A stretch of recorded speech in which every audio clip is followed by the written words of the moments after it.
حضرت کعب رضی اللہ تعالیٰ عنہ سے منقول ہے،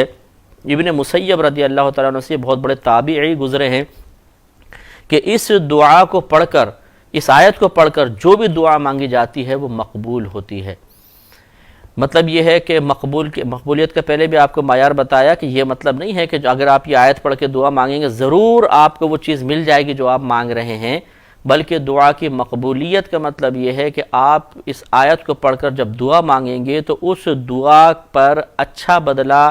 ایک اللہ تبارک و تعالیٰ کی طرف سے بہتر انعام ضرور مرتب ہوگا،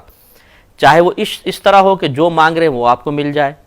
یا یوں ہوگا کہ جو مانگ رہے ہیں وہ تو نہیں ملے گا لیکن اس کے بدلے میں اللہ تعالیٰ کوئی اور ایسی چیز آپ کو عطا فرما دے گا جو آپ طلب نہیں کر رہے لیکن آپ کے حق میں بہت بہتر ہے، اور یا اللہ تبارک و تعالیٰ آخرت میں اس کا بہترین آپ کو بدلہ عطا فرمائے گا، یعنی آپ کی دعا ضائع نہیں ہوگی، دنیا یا آخرت میں کوئی نہ کوئی اس پہ انعام ضرور مرتب ہوگا۔ لہٰذا یہ آیت جو ہے اس کو ذرا آپ ذہن میں رکھیں، سورہ زمر کی 46ویں یہ آیت ہے، ہو سکے تو اس کو نوٹ کریں بلکہ لکھ کر رکھ لیں، کبھی کوئی پریشانی وغیرہ ہو، کوئی حاجت ہو، اس کو پڑھ کر پھر آپ دعا کریں گے تو انشاءاللہ اللہ کی رحمت سے امید ہے کہ مزید برکت ہو۔